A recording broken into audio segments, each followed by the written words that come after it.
My name is Ron Cantu, and I'm in the United States Army.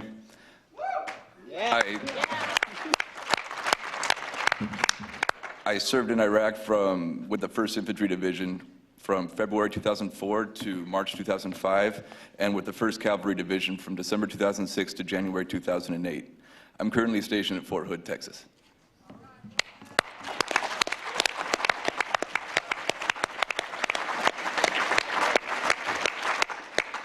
For the record, nothing I say should be construed to be the opinion of the Department of the Army, the Department of the Defense, or the United States government. And I guess I was a last-minute addition, so I didn't really have a whole lot prepared, but I guess my story just came down to one of timing. I ETS'd shortly after 9/11. It was just the end of my 4-year contract, and in between tours, I felt like I kind of left the country when it needed me most. And so I watched the build-up to I watched America build the case for the Iraq War, and I fell for it, hook, line, and sinker. I was in school when the war broke out, and I tried desperately to finish my semester, but in late March 2003, I was in that recruiter's office again saying, "You got to make me a part of this. You have to get me over there." And now,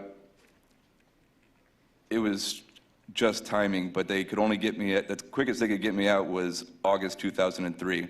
And in May 2003, mission was accomplished. And I was like, great, there goes my stories for my grandkids.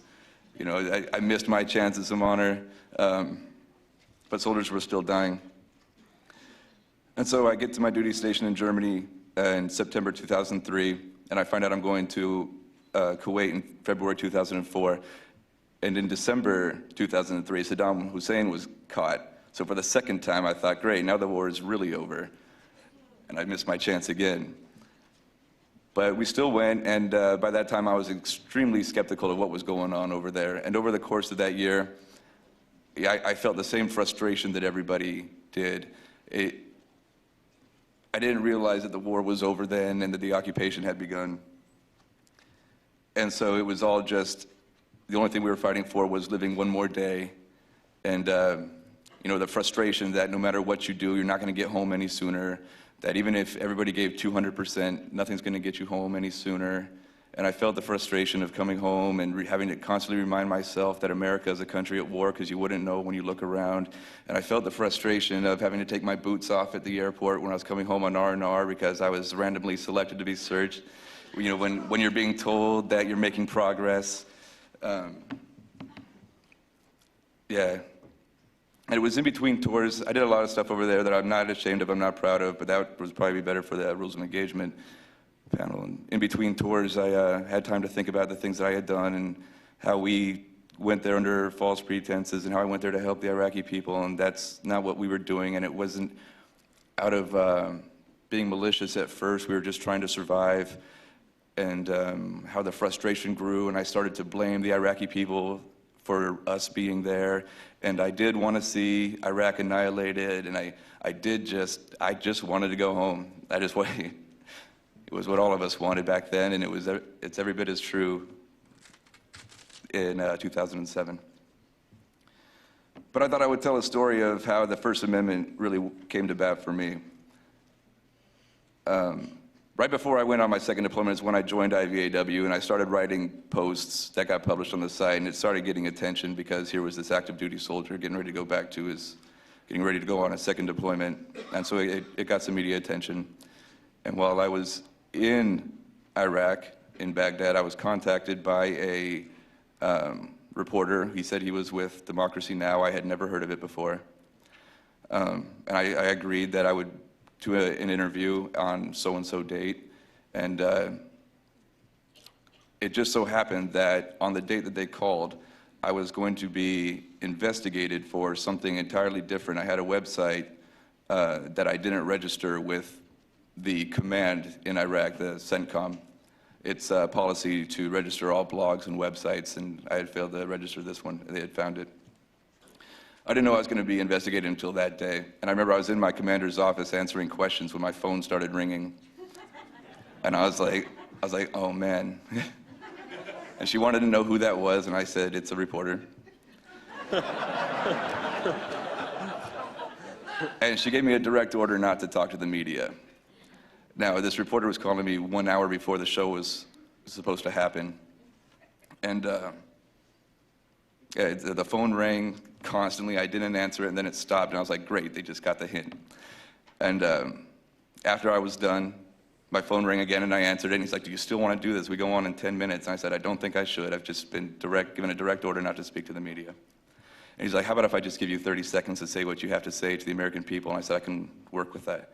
So I had 5 minutes to come up with some 30 seconds to say. And you know, he called, and he's like, I'm going to put you on right now. And I can hear somebody talking, and she wasn't talking to me.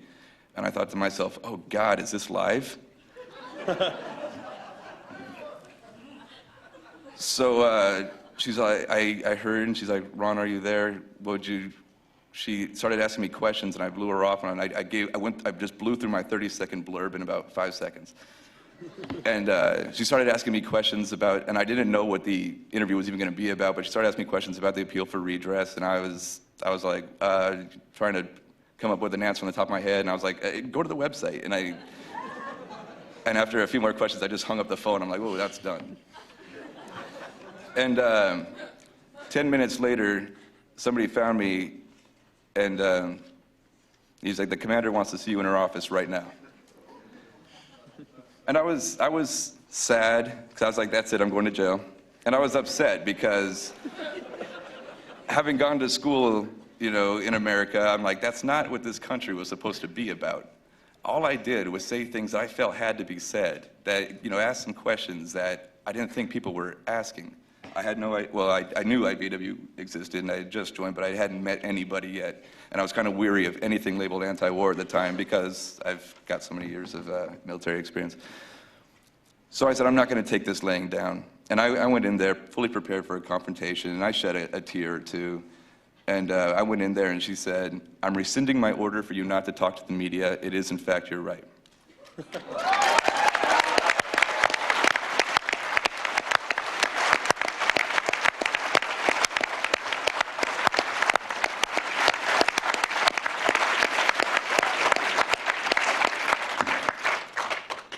It was sink or swim time.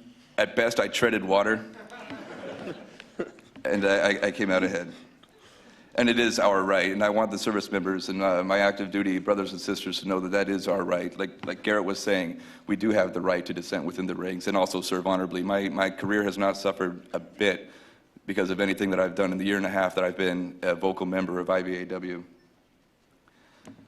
And I just want to say that I know that you guys are out there. There's IVAW in every unit, on every post in the military. Even if you're not IVAW members, I know that you're Iraq veterans and you are against this war.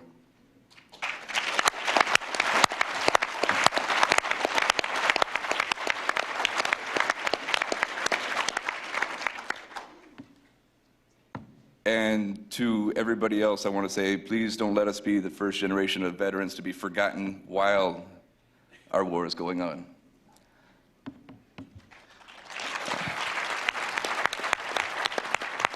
It's when you have to look for news on what's going on the other side of the world, it really sends a powerful message to us still on active duty. And in conclusion, I just want to give myself a little shout out. Today's my 30th birthday. Happy birthday!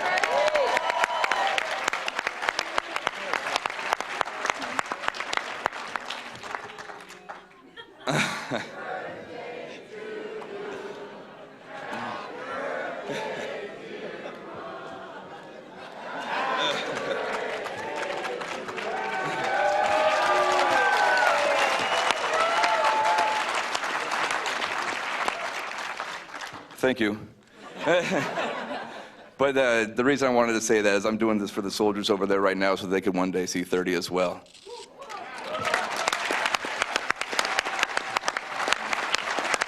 Thank you for listening.